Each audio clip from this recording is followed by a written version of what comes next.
been hit so badly. Scores of Taliban fighters, and just behind us, the U.S. Embassy. Why does a small group of women asking for their right to be educated threaten you so much? Raise your hand if you love school. I'm the one who has to look them in the eye. Can I have your word? These people are depending on you. You can hear gunshots every couple minutes. Now they're pressing in. They want desperately to tell their story. I'm Linda Kincaid in Atlanta, and this is CNN.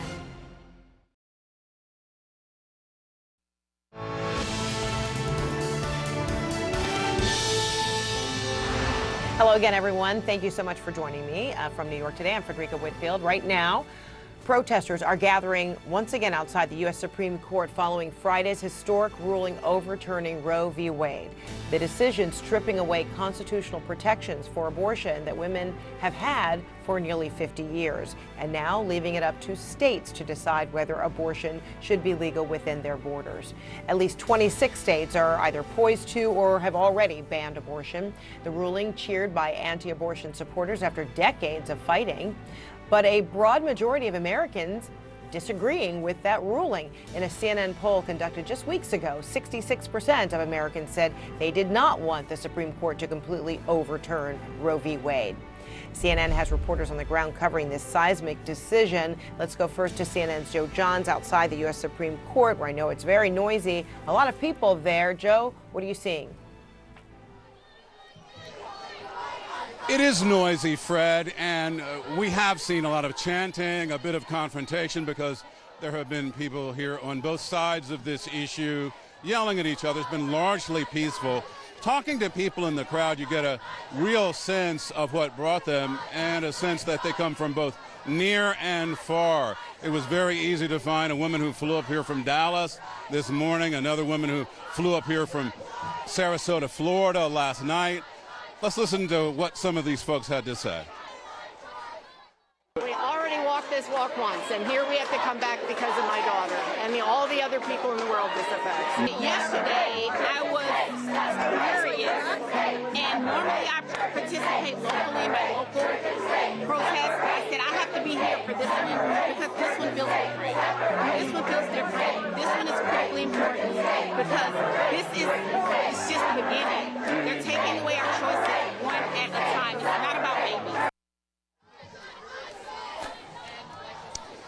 Interesting that, one woman I talked to said it was a sense of shock, even though she had heard about and seen the leaked Alito opinion even before it was delivered by the court. She said she was surprised because she never thought the court would actually do this. It has been peaceful again. Law enforcement has been well prepared. This crowd is a bit smaller than yesterday, but still quite noisy. Fred, back to you. Indeed. All right, Joe Johns, thanks so much. Outside the Supreme Court, let's go to Mississippi now. Nadia Romero is there. She's outside Mississippi's only abortion clinic, and it is still operating in that state. But what is happening?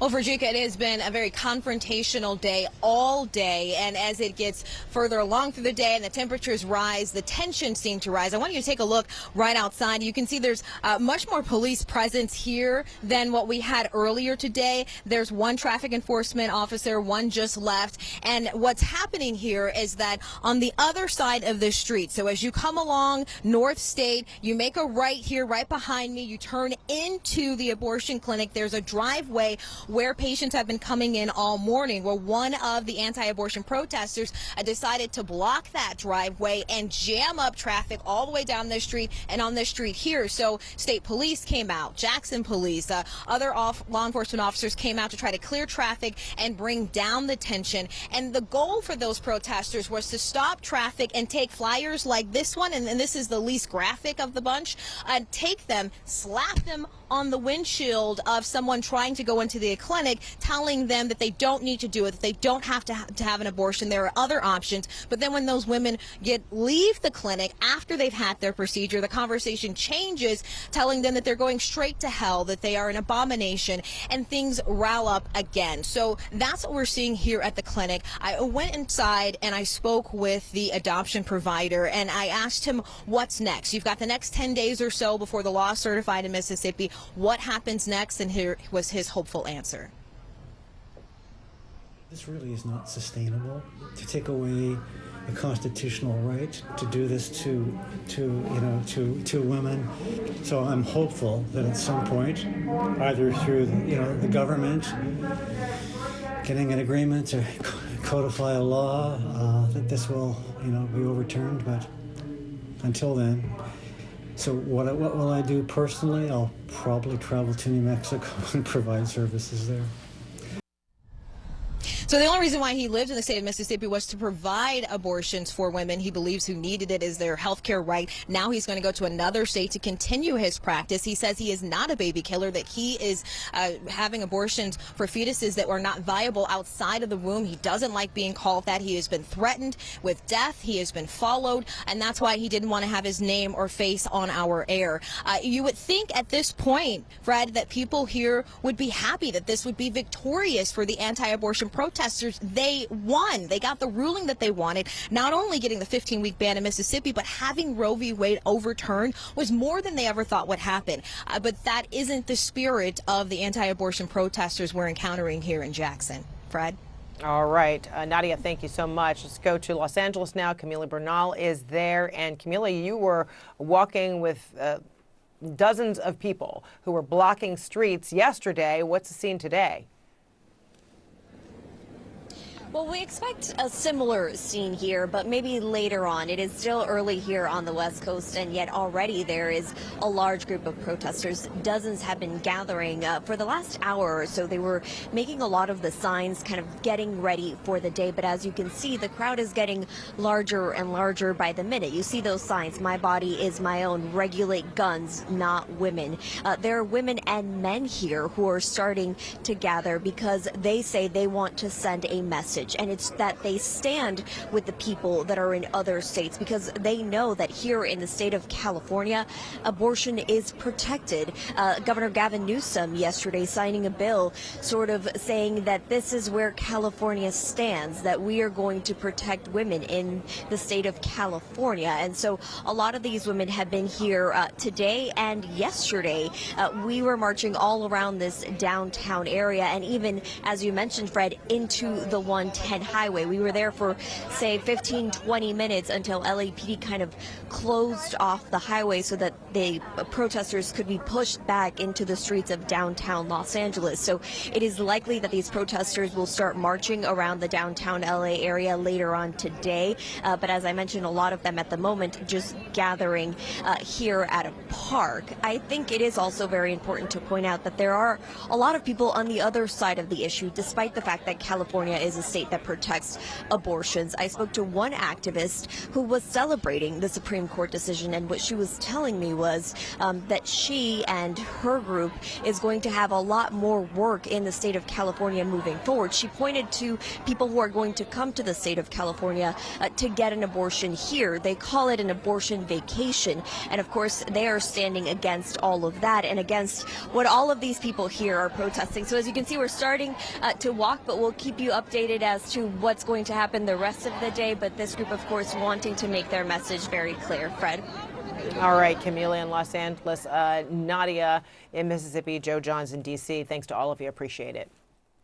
All right, a violent confrontation in Iowa at a protest over the court's ruling. A truck appearing to push through a group of protesters in Cedar Rapids, with one person falling to the ground after making contact with the vehicle. Take a look.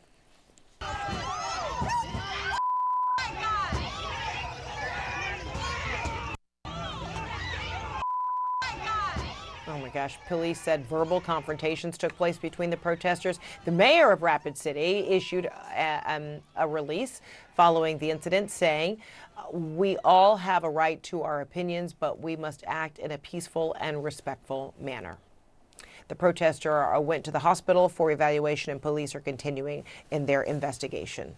All right, here to talk more about the legal ramifications of the court's decision, Vice Dean of the USC Law School, Franita Tolson. Dean, so good to see you. So the Supreme Court's ruling to overturn Roe v. Wade has now left the decision of abortion up to the states. President Biden says he'll use all the tools necessary to ensure a woman's right to choose. But realistically, what can the federal government do at this point to protect abortion access?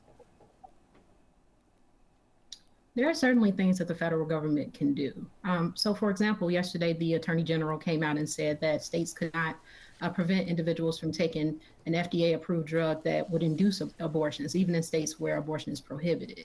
Now, of course, that'll be challenged legally, and the court might be hostile to that. But in fact, the court is probably going to be hostile to any federal government efforts to try to protect a woman's right to choose. So, I mean, that's just the legal landscape, but that does not mean that the federal government shouldn't try. For example, the Hyde Amendment bars federal funding for abortions. They could overturn that and start paying for abortions. They can license clinics that are involved in interstate commerce to have abortions. Right. So there are certainly things that the federal government, both the president and Congress, can do to address the current state of affairs. Justice Thomas wrote that based on this decision, the court should re-examine cases involving contraception, same-sex marriage. He is making a bold statement of the direction in which he would like to go based on precedent and overturning decisions. Do you believe that yesterday's decision of overturning Roe v. Wade essentially opens the floodgates to reversing precedent in other cases? Absolutely. Yeah, so one of the interesting things about the conversation around Roe versus Wade and the decision, Casey, that came after it is that, you know, it would be nice to think about those decisions in a silo, where if the court just overturns Roe versus Wade, then it only has an impact on abortion, but that's not true. Roe versus Wade came on top of precedents in the 1960s that protected a right of privacy. And in fact, when I teach Roe versus Wade, I tell my students the question really is there a right of privacy broad enough to protect a woman's right to choose to terminate her pregnancy, as opposed to treating it as just being about abortion? And in fact, there are later decisions that build on that line of precedent. So you have the Griswold privacy decision in the 1960s, you have Roe in the 70s, but you also have Obergefell, the recent case that upheld same-sex marriage. You also have Lawrence versus Texas, which recognizes a right of sexual autonomy. All of these precedents are threatened under Justice Thomas's approach and arguably under the majority's approach as well, because Roe cannot be a decision that we view as standing alone. The topic of Roe v. Wade, you know, has come up in the confirmation hearings for the justices who decided to overturn it. Here's what they said at the time. It is an important precedent of the Supreme Court. By it, I mean Roe v. Wade and Planned Parenthood versus Casey. Been reaffirmed many times. Casey is precedent on precedent, which itself is an important factor. The Supreme Court of the United States has held in Roe versus Wade that a fetus is not a person for purposes of the 14th Amendment. And the book explains that. Do you accept that? That's the law of the land. I accept the law of the land, Senator, yes. So both Senator Collins and Manchin have, you know, since yesterday expressed their disappointment. They felt that, you know, Kavanaugh and Gorsuch have misled them based on what was said during the hearings and now what their decisions were yesterday. In any way, could those justices, Kavanaugh and Gorsuch, you know, face any kind of ramifications whatsoever for perhaps being less than honest about upholding what they said during the hearings, during their confirmation hearings? I don't think so, and I would actually caution against that. Right, so Supreme Court confirmation hearings are the equivalent of going to see a show on Broadway. Right, it's performative, it's theater. The idea that those senators actually took these justices at their word, maybe they did, maybe they didn't. I find it very hard to believe that, you know, I find it very hard to credit those statements when these particular judges were put forth for purposes of overturning Roe versus Wade. Right, that hasn't been a secret. And so I do believe that justices say what they need to say during these hearings in order to get confirmed. And that's been true for almost 30 years. And so the reality is that we live in a situation where we have to think about appointing justices that are more reflective of where America is as a country. And we have to be very realistic about the fact that judges have their views, and those views are their views even when they get confirmed on the court, and even when they're testifying in their hearing. Testifying in that space doesn't change what they believe. They just say what they need to say to get confirmed. All right. Vice Dean Fernita Tolson, good to see you. Thank you so much. You too. Thank you. Still ahead, damning testimony from the January 6 hearings this week, including the revelation the Trump campaign tried to create fake electors in attempt to keep him in office. More on that next. Plus, the Georgia Supreme Court is overturning a murder charge for a father that left his toddler in a sweltering hot car. I'll talk with one of the leading prosecutors who secured the murder conviction. Straight ahead.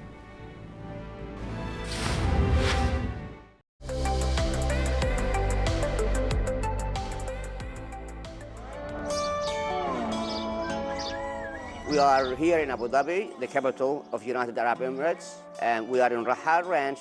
You come here, it's totally different. Yeah! You'll enjoy the real energy of the land. I am an international horse master who, come on, boys. You got to understand the psychology of the horse, not just to train the horse and get him fit and ride him. The job we do here, control a horse basically from distance. How clever is that? The Arabian horse got the stamina, he got the beauty, he got the power. We have people come from all over the world. They stay here at the ranch as well. They have lessons here. We go right in the wild of the Arabian desert. It's just so beautiful.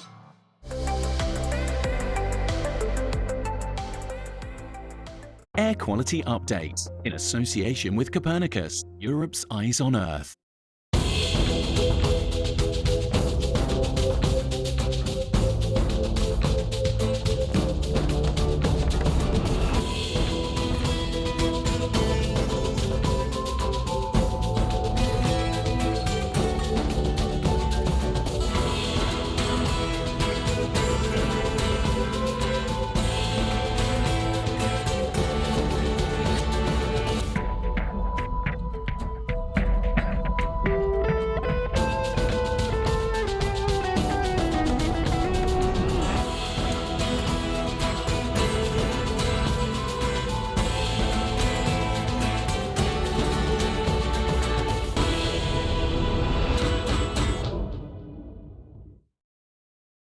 Air Quality Update in association with Copernicus, Europe's Eyes on Earth.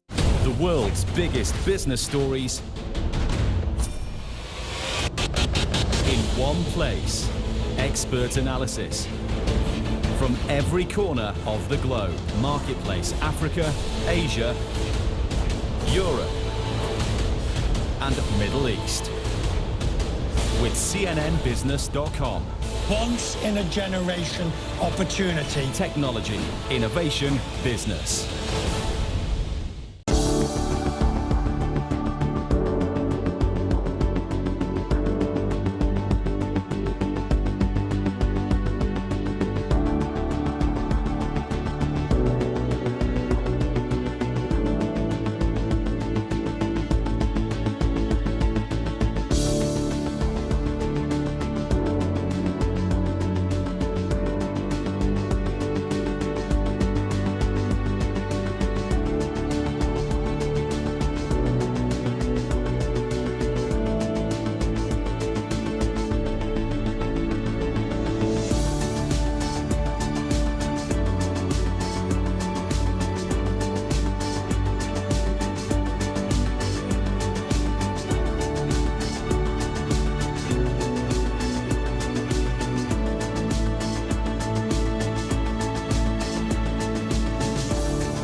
So many questions about what is the federal government doing. Do you get the anger that is out here? How concerned are you about the front line? You don't believe that there's a racial divide here? Looking back, as president, did you tell the story of race in America enough, do you think? All the places I've been and all the things I've seen, all the people I've talked to, I carry with me. They're a part of what I do right here, holding the powerful accountable, keeping them honest. AC 360, Tuesday through Saturday only on CNN. All right, welcome back. A source tells CNN Arizona Republican Party Chair Kelly Ward and her husband Michael are the latest subpoena targets of a federal investigation into fake slates of electors. The DOJ is ramping up its investigation of a scheme by former President Trump and his allies to create slates of so-called fake electors to keep Trump in power following his 2020 election loss. CNN's Sarah Murray has more. The Justice Department escalating its criminal probe into the fake elector scheme. For President Donald J. Trump of the state of Florida, number of votes 11. Federal investigators are pursuing information in 7 battleground states Trump lost in 2020, but where his allies put forward fake electors anyway to try to help Trump overturn the results. The great state of Georgia. Among those subpoenaed, Georgia Republican Party Chairman David Schaefer, sources tell CNN. The electors plot, a recurring theme in the House Select Committee's January 6th hearings. We've seen how President Trump worked with and directed the Republican National Committee and others to organize an effort to create fake electoral slates, and later to transmit those materially false documents to federal officials. Congressional investigators laying out how the former president roped the Republican National Committee into his plans. What did the president say when he called you? Essentially, he turned the call over to Mr. Eastman, who then proceeded to talk about the importance of the RNC helping the campaign gather these contingent electors. All while Trump and his allies tried to convince swing state Republicans to supplant the electors for Joe Biden and make way for Trump.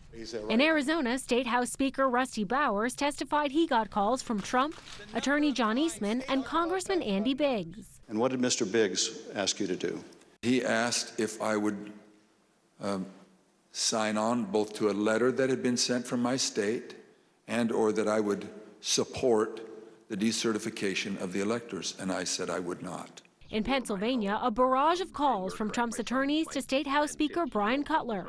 Mr. Speaker, this is Rudy Giuliani and Jenna Ellis. We're calling you together because we'd like to discuss, obviously, the election.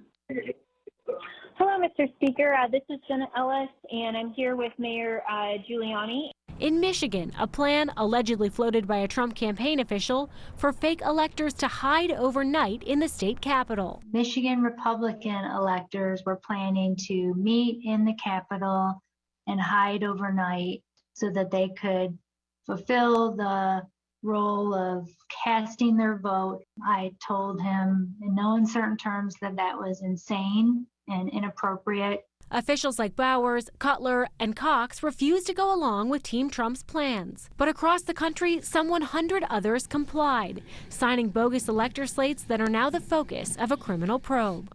Now, a number of these fake electors, including at least one who spoke to the January 6th committee, said they believe these so-called alternate slates of electors would only be put forward if Trump succeeded in his legal challenges. Of course, now we know that Trump and his allies barreled forward with this plan, even when it was clear their challenges were not going to succeed in court. Sarah Murray, CNN, Washington. All right, let's talk more about all of this. Here to talk about it, Paige Pate. He is a criminal defense and constitutional attorney. Paige, good to see you. Wow. I mean, this is extraordinary, is it not? I mean, what kind of potential legal charges could these fake electors actually face?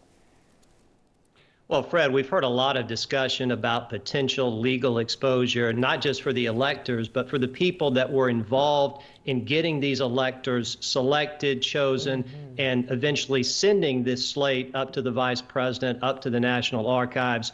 We're looking at potential false statement charges, potential obstruction charges, and potential seditious conspiracy charges. A lot of it will depend on the evidence that's being developed right now. Subpoenas have gone out, search warrants have been issued. So once the Justice Department gathers all that, they'll sort through it, see if there's sufficient evidence to prove one of those charges.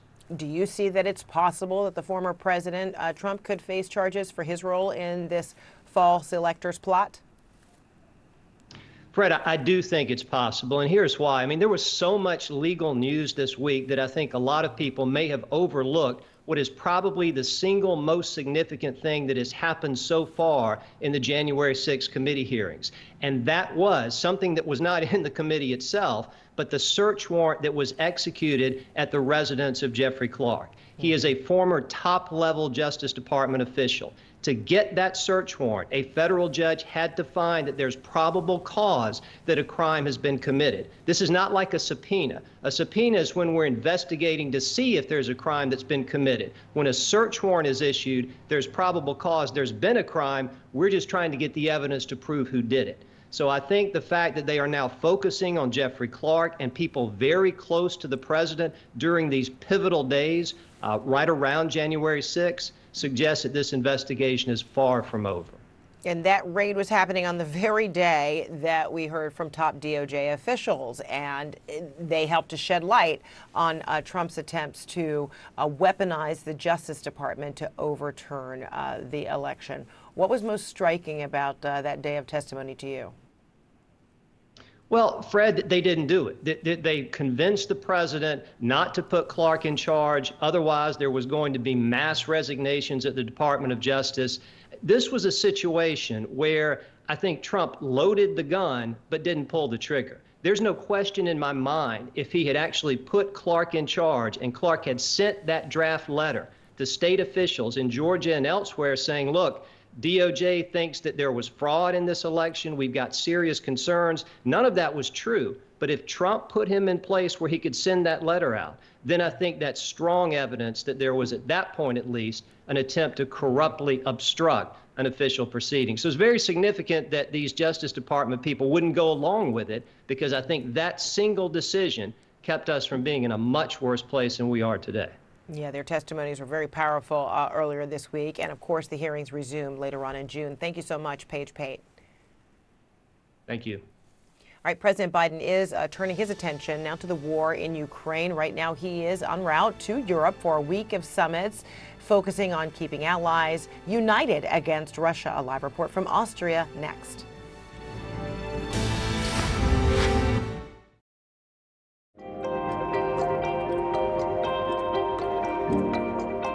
Going green in association with Kirloskar, Limitless. Every week, we consume over 5 grams of plastic.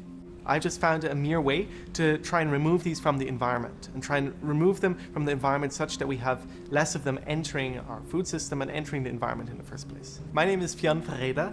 I am 21 years old, and I am a student of chemistry at the University of Groningen in the Netherlands. Now, more than ever, young people are in a place of power. We're seeing more and more young scientists getting taken seriously, their grassroots idea being scaled. And we're also seeing just more and more young people who are passionate about this problem. We, however, have to remember that while only 25% of the global population is youth, they are 100% of the global future.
I'm Larry Madowo in Kigali, Rwanda, and this is CNN.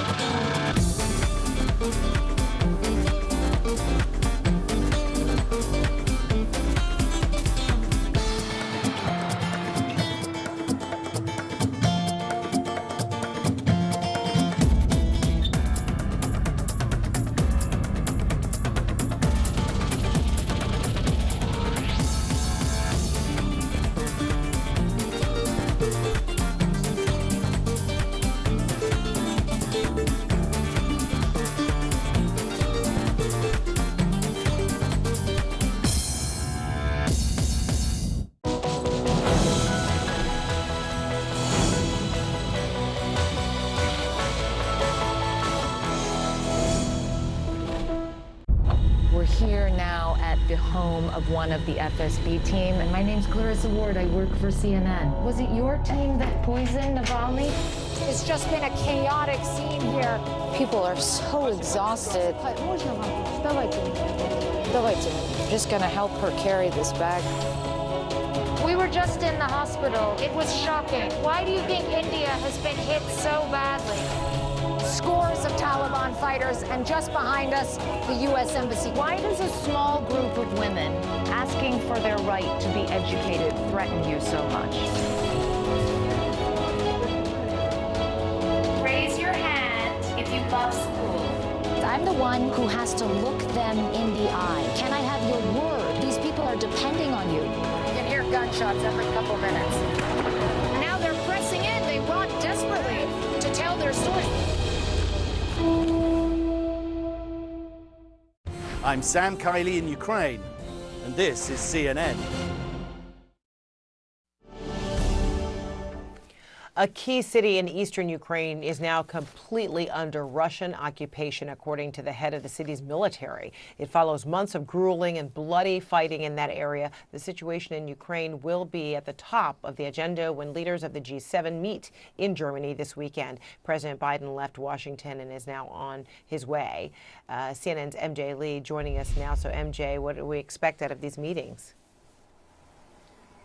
Yeah, after a very consequential week in Washington, the president is now in the air. He is headed to Europe to attend these two global major summits. Of course, the first of those is the G7 summit in Germany. And what is looming large, of course, over this entire week is the war in Ukraine, as you said, as the president and his global leader allies, they try to continue putting up this unified front against Russia and Russia's continued aggression in Ukraine. And one of the highlights of this week is going to be seeing this virtual address from the Ukrainian president, Volodymyr Zelensky. Just goes to show that these global leaders are wanting to give him that kind of spotlight on the global stage.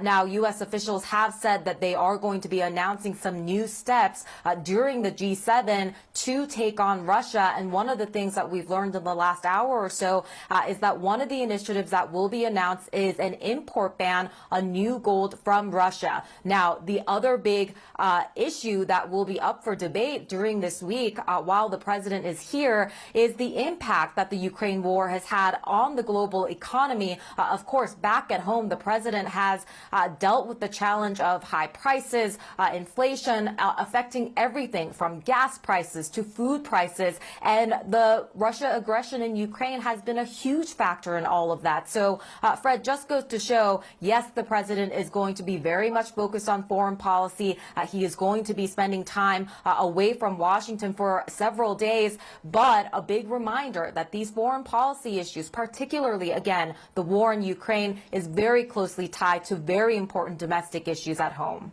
Fred. All right, MJ Lee in Austria, thank you so much.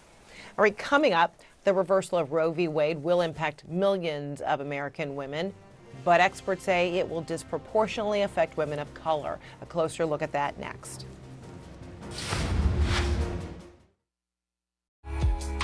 Living Golf in association with Gulf Saudi. A good workman never blames his tools. It's an old adage, but how true is it in the modern game of golf? There's loads of variables, and that's our job to try and find what is best for them, what is going to make them perform best. Sam Day is a member of the TaylorMade Tour team, travelling the world on this mobile workshop to ensure the world's best players are set up to succeed.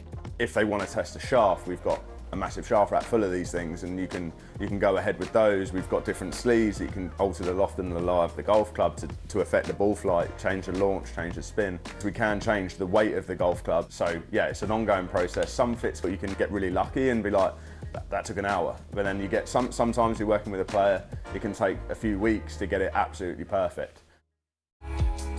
Living Golf in association with Gulf Saudi. These troops, they are Russian. I've spoken to the commander. He said they are now in control. Over that way. It's a secret location. They're going to fire on Russian forces. There has been a ferocious battle here There's unexploded grenades everywhere. We're being shown the powerful American guns, giving them an edge.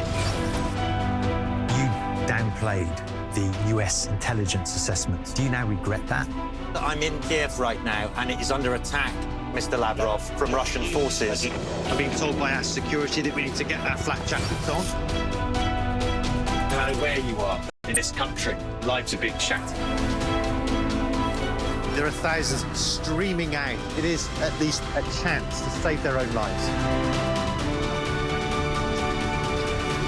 Matthew Chance, CNN.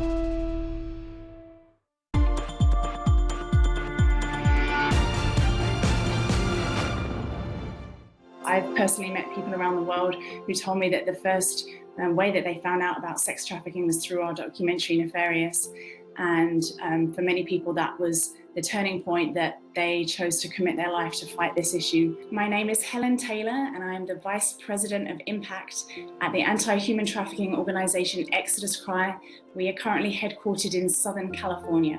Exodus Cry began back in 2008. Our founder, Benjamin Nolo, found out about the issue of trafficking and how it was a global human rights crisis. With a background in filmmaking, he went overseas to 19 different nations and interviewed survivors, spoke with global activists and politicians. And from that series of trips, he created a documentary called Nefarious Merchant of Souls. It's been used by hundreds, if not thousands, of organizations and communities to raise awareness. It's been shown on military bases, in churches, before the UN, in the US White House, parliaments around the world. So it's really is such a testament to the power of a documentary and a story that you're able to spotlight an incredibly important and urgent global issue in a way that many people beyond your immediate reach are able to hear about.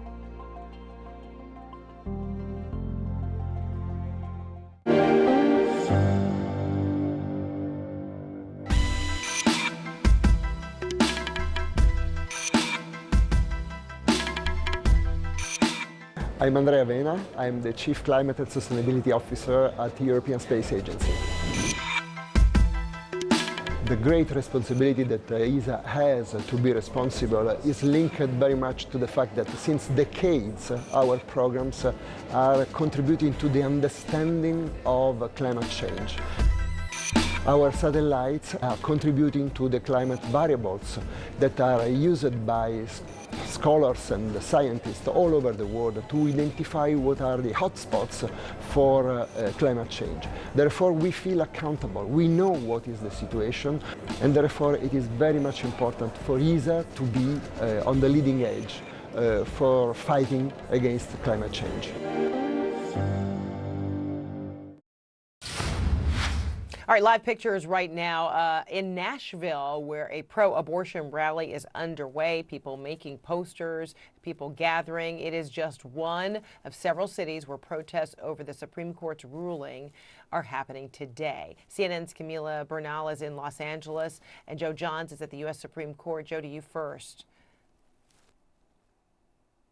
Hi, Fred. This is the crowd in front of the United States Supreme Court. A large crowd, but by the way, not necessarily as large as the crowd that was here last night. A variety of emotions being expressed. A lot of people say they're very angry about what the Supreme Court did yesterday, even though it was very much expected, given the fact that the Alito opinion had been leaked days and days beforehand.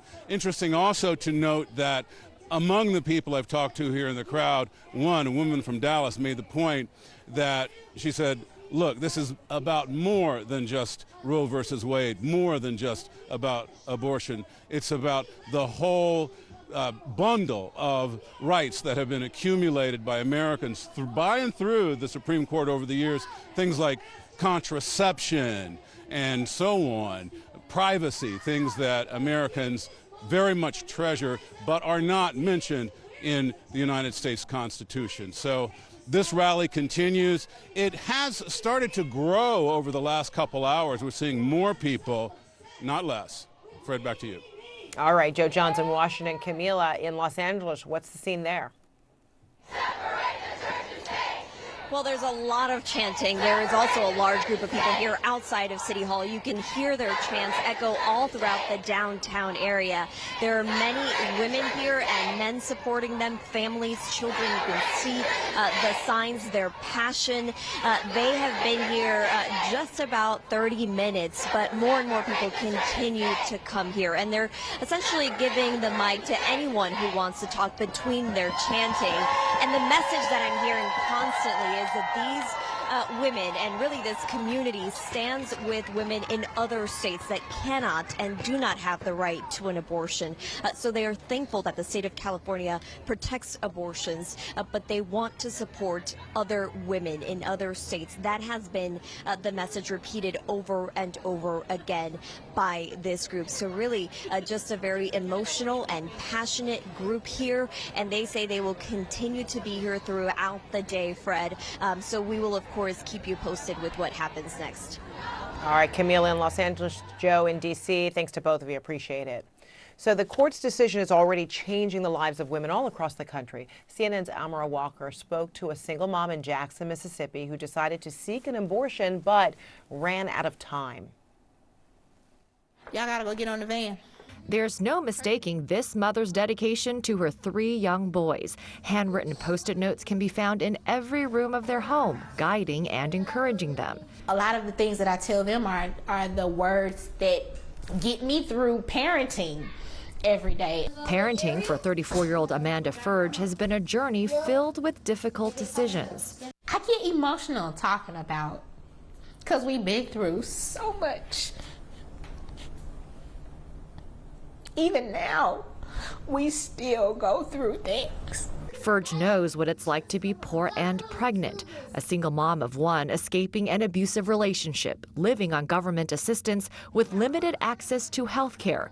She decided to seek an abortion, but she says she ran out of time. I'm still dealing with the residue emotionally, mentally, economically, of not being able to secure an abortion. Mississippi laws are already among the most restrictive when it comes to getting an abortion. On top of that, when she first sought one out, Furge says she was initially sent to an anti-abortion crisis pregnancy center. A waste of time, she says. And when she eventually found the right clinic, it was too late. So her second son, Mega, was born. He's now 7.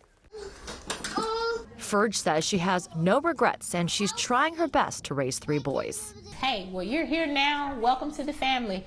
This is how we're rolling. That's Mega. Before there was Mega, there was science. With Friday's Supreme Court announcement, a number of states are expected to further restrict access to abortion, affecting millions across the country. A shift experts say will disproportionately affect Black and brown women. You and your sin. The Jackson Women's Health Organization, also known as the Pink House, is the last place offering legal abortions in Mississippi. It's named in the case. It's become ground zero for the abortion rights battle. The opinion announced Friday centered around Mississippi's 15-week ban on nearly all abortions. A leaked draft ruling in early May triggered nationwide protests. Stop the hatred, stop the violence, women and girls won't be silent. It will be a decision that is rooted deeply in this country's history of racism. Activists like Fatima Goss-Graves says the abortion ruling is especially damaging to poor women of color. Black and Hispanic women made up roughly 59% of the people who reported legal abortions in the U.S. in 2019, according to the Kaiser Family Foundation. And a recent report from the CDC found that Black women are 3 times more likely than white women to die from a pregnancy-related cause. It will be felt acutely in the Black community, in other communities of color, and for people who have the least access to health care. In Mississippi, Black people make up 38% of the population, but made up nearly 3/4 of legal abortions in the state in 2019, according to the Kaiser Family Foundation. Abortion is not going to be illegal across the U.S. It's going to be returned to the states, and the state legislatures will decide. Republican Mississippi State Senator Joey Fillingane insists this has nothing to do with race and everything to do with states' rights. This would disproportionately impact Black and brown women. And it would disproportionately save Black and brown children. My biggest concern is that women are going to secure abortions, but they won't be safe. Furge believes abortion access is about saving lives. Minority women are going to die, and minority women are going to go to jail because we're going to find ways to meet our need. She vows to keep fighting for safe legal abortion access for all. Okay, let's see if it works. While simultaneously embracing her reproductive journey. It's a part of my healing process too, is to be able to say, man, you really did not want to have that pregnancy, but you did it, and now look. Amaryl Walker, CNN, Jackson, Mississippi. Is that okay? I guess it is.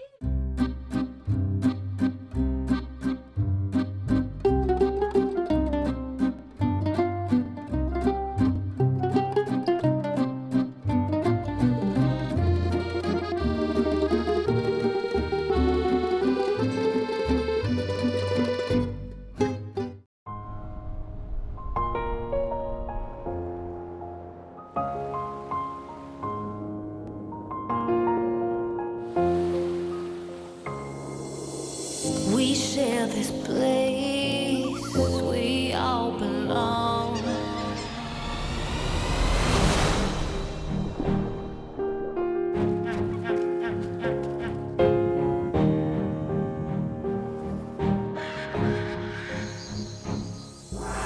We have to restore this planet's soul. Teach it something more than what we know. Give it water, give it sun, room to grow. I can see a better tomorrow. I can see a better tomorrow.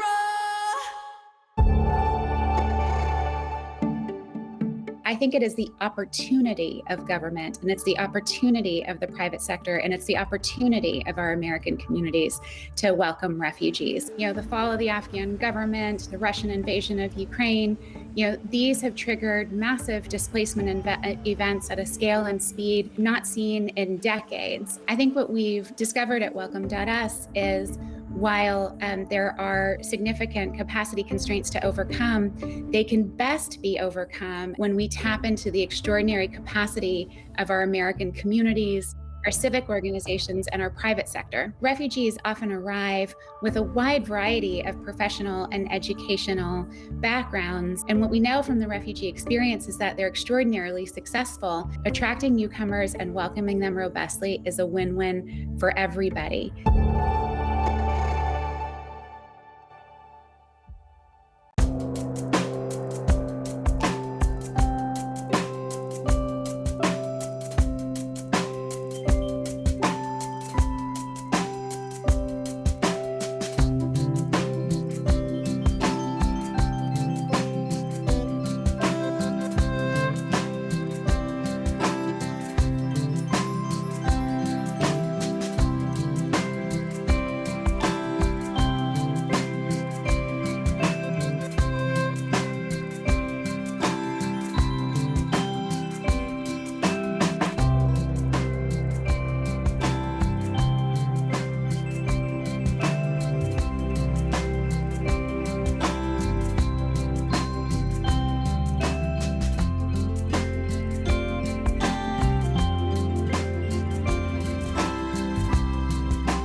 Coronavirus. To get daily news updates in your inbox, sign up for the CNN newsletter.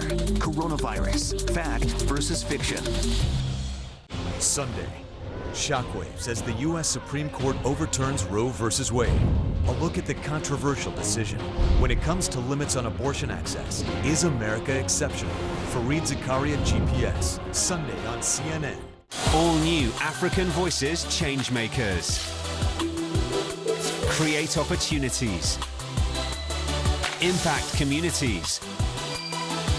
Transform lives. Pro athletes set up sports academies to elevate young players. The Uprise is the avenue to get as many people as possible the opportunities that they ordinarily wouldn't have had. African Voices Changemakers, only on CNN in association with Glow. I'm Jim Bitterman in Paris, and this is CNN. Sunday on CNN. In a year full of challenges, let's salute those going the extra mile, using their platforms for good. CNN Heroes Salutes, hosted by Aaron Burnett, Sunday. Earlier this week, the Georgia Supreme Court overturned the conviction of Justin Ross Harris. Remember him? He was the father sentenced to life without parole for the hot car death of his 22-month-old son, Cooper. The court stated that state evidence had an unfair, prejudicial impact on the jury. Harris was accused of intentionally leaving Cooper inside a hot car for 7 hours. And on that same day, phone records show that he was sexting with 6 women, including a minor. I want to bring in now Jesse Evans for more on this. In 2016, you were a member of the Cobb County District Attorney's team that secured convictions against Ross Harris. You're now the Chief Assistant District Attorney with Paulding County. So what is your reaction to this ruling? Well, I'm disappointed. While we respect the Supreme Court, we strongly disagree with the majority's decision. Of note, there were 3 dissenting justices that also disagreed and would have sided with the state and affirmed the conviction on all counts. So, again, respect the Supreme Court, but we just strongly disagree with the opinion. So you disagree with the opinion that, the state evidence on Harris's sexual communications and solicitations had an unfair, prejudicial impact on the jury. That's what the Supreme Court decided. What do you do with that information and the way they have assessed what they believe to have been an unfair way in which to try him and convict him? Well, I think it's notable that every justice on the Supreme Court found that the evidence was legally sufficient for the jury to conclude that the defendant had maliciously left Cooper to die. So that's not in dispute. The sufficiency of the evidence, where there was a disagreement, was just the amount or quantum of that evidence that was presented here. So we believe that the dissenting opinion was well reasoned, and the next step here is that I know the motion to reconsider will be filed at some future date, and we will hope that my colleagues with the Cobb DA's office vigorously assert that perhaps we should revisit this decision and look a little bit closer at the well-reasoned decision of the minority of the court. Yeah, again, you're in a different county now, but your colleagues in Cobb County, where you did serve, have filed for that motion of reconsideration. But what does that mean? Reconsideration of the latest reversal, or does it mean reconsideration of another trial? Yeah, so the motion to reconsider would be a request that the Supreme Court reconsider the rationale of its opinion. So that's the first starting step. And then where we stand now, if there is no reconsideration, if there is no revisiting of that decision, then the charges have not been, the murder charges involving Cooper have not entirely been thrown out. They technically would be pending again. So my colleagues with Cobb, we would trust that the Cobb County District Attorney's Office will continue to seek justice with Cooper no matter the outcome of the motion to reconsider. And in your view, what does justice for Cooper look like? Well, we believe that the defendant was guilty of all the counts of the indictment, as did notably every Supreme Court justice in the state of Georgia. They believe that there was at least sufficient evidence that would authorize a jury to conclude that the defendant had maliciously left Cooper to die. We believe it was a jury question. Admittedly, the majority of the court said, there are disputes as to that, but that's why we have jury trials. So we believe that the evidence showed that this defendant maliciously left Cooper to die. And as the minority dissenting opinion noted, that all of that evidence should have been allowed to be presented to the jury so that they could reach their findings about malicious intent as well. All right. Jesse Evans, so glad you were able to join us. Thank you so much. Thanks for having me. All right. Pages from Brian Laundrie's notebook were released earlier this week as well, and the content chilling. The attorney for the family of Brian Laundrie released 8 pages from the notebook found near Laundrie's remains in Florida. And he wrote about Gabby Petito being injured and trying to help her, saying, quote, "She was in extreme pain. I ended her life. I thought it was merciful. That is what she wanted. But I see now all the mistakes I made," end quote. Laundrie's family attorney said he released the pages after a meeting with the FBI and an attorney for Petito's family.